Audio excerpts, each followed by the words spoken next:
दोस्तों, प्राचीन काल से ही प्रचलित है कि एक ऐसा नाग होता है जो कि इच्छाधारी होता है, अर्थात कि वो किसी का भी रूप धारण कर सकता है।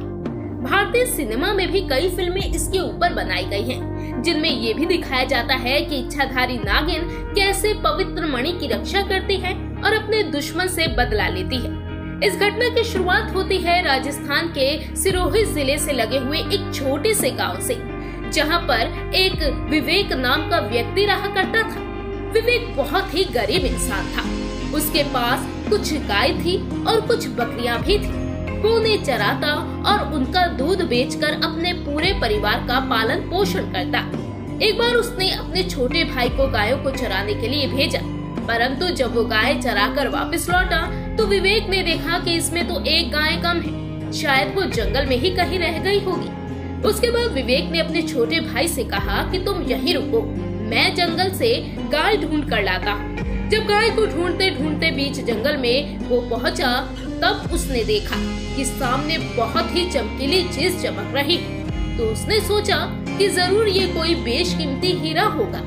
उसने नीचे से एक लकड़ी उठाई और उस लकड़ी से उस चमकीली चीज को हिलाने लगा, परंतु उसको बिल्कुल भी इस बात का अंदाजा नहीं था कि वो चमकीली चीज इच्छाधारी नागिन की नागमणि थी।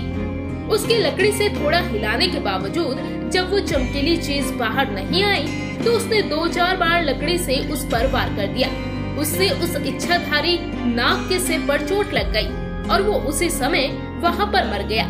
जब विवेक को ये समझ आया कि ये नागमणि है और उसने इच्छाधारी को मार दिया है, तो उसके पैरों तले जमीन खिसक गई। वो बहुत ही ज्यादा डर गया था। उसने उस नाग को हिलाकर देखा कि क्या वो सच में मर गया है। वो वाकई में मर चुका था।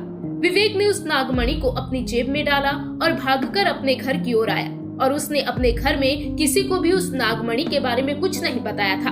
फिर उसने नागमणि को अपने हाथ में लिया और एक इच्छा जाहिर की कि जो मेरा गाय जंगल में खो गया वो तुरंत ही वापस आ जाए, और अगले ही पल वो गाय उसके दरवाजे पर आ चुकी थी। ऐसे में विवेक बड़ा ही खुश हो रहा था, मानो जैसे उसकी जिंदगी पूरी तरह से बदल चुकी हो। वो सब कुछ पालेगा जो पाना चाहता है। परंतु दूसरी ओर इच्छाधारी नागिन ने नाग को मरा हुआ देखा तो वो गुस्से में आग बबूला हो गई। उसने अपने नाग की आंखों में उस कातिल का चेहरा भी देख लिया था। दरअसल विवेक ने बहुत बड़ी गलती कर दी थी कि इच्छाधारी नाग को वहाँ पर जलाया नहीं। वो उसे ऐसे ही वहाँ पर छोड़कर आ गया था, और उसकी यही नादानी कारण बनने वाली थी उसकी बहुत बड़ी बर्बादी की। धीरे धीरे विवेक ने नागमणि की सहायता से सारे सुखों को हासिल कर लिया और बड़े ही ऐशो आराम से वो अपनी जिंदगी जीने लगा। और इच्छाधारी नागिन अपने नाग की हत्या का बदला लेने के लिए बहुत तड़प रही थी, परंतु जब तक विवेक के पास वो नागमणि थी तब तक वो उसको नहीं मार सकती थी। इसीलिए उसने अपना रूप बदलकर एक बहुत ही सुंदर स्त्री का रूप धारण कर लिया और विवेक के गांव में आ गए। नागमणि के होने के कारण विवेक बड़ा ही पैसे वाला इंसान बन चुका था। एक बार विवेक गांव से दूसरे गांव जा रहा था, तभी वो इच्छाधारी नागिन एक सुंदर लड़की का रूप धारण करके उसके रास्ते में आकर बैठ गई और रोने लगी। जब विवेक ने उससे रोने का कारण पूछा तो स्त्री के भेष में उस नागिन ने बताया कि मेरा नाम कविता है, मैं अपने पति के साथ पास के गांव में रहती हूँ, परंतु कल रात वो अन्य किसी स्त्री के साथ शादी करके आ गया और मुझे मार पीट कर घर से बाहर निकाल दिया। अब मैं बेसहारा हूँ और लाचार हूँ। विवेक को स्त्री पर तरस आ गया और उसकी सुंदरता से विवेक बहुत आकर्षित भी हुआ। वो उसे अपने साथ घर ले आया। धीरे धीरे नागिन और विवेक में दोस्ती शुरू हो गई। वो दोस्ती इतनी गहरी होती चली गई कि विवेक को पता ही नहीं चला कि वो कब उस स्त्री के प्यार में फंस चुका है। एक दिन विवेक और कविता घूमने गए। एक जगह पर बैठकर कविता ने पूछा कि ये तुमने गले में क्या पहन रखा है? तो विवेक ने कहा, ये तो एक मामूली सा ताबीज है। वो नागमणि विवेक ने ताबीज के रूप में अपने गले में पहन रखी थी। फिर उस लड़की ने कहा, क्या तुम मुझे इसे थोड़ी देर के लिए दे सकते हो? मैं इसे पहनना चाहती हूँ। परंतु ये बात सुनकर विवेक बहुत ही ज्यादा चिढ़ गया और गुस्से में उस लड़की को बोला कि मैं तुम्हें इसे नहीं दे सकता। इसके अलावा मुझसे जो मांगना चाहती हो वो मांग सकती हो।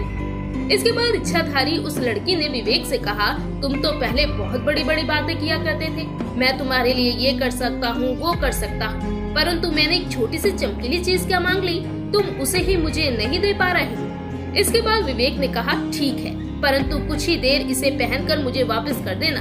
और विवेक ने उस चमकीली चीज को गले से निकालकर उस लड़की के हाथों में दे दिया। और जैसे ही नागमणि इच्छाधारी नागिन के हाथ में आई तो उसका स्वरूप ही बड़ा भयंकर और विशाल हो गया, जिसे देखकर विवेक कांपने लगा और इच्छाधारी नागिन ने उसे डस डस कर मार डाला और अपने नाग की हत्या का पूरा बदला ले लिया। दोस्तों, आप भी ध्यान रखिएगा कि नाग, नागिन या किसी जीव जंतु पर वार नहीं करना चाहिए, क्योंकि हमारी छोटी सी गलती का हर्जाना बहुत ही बड़े रूप में हमें भुगतना पड़ सकता है।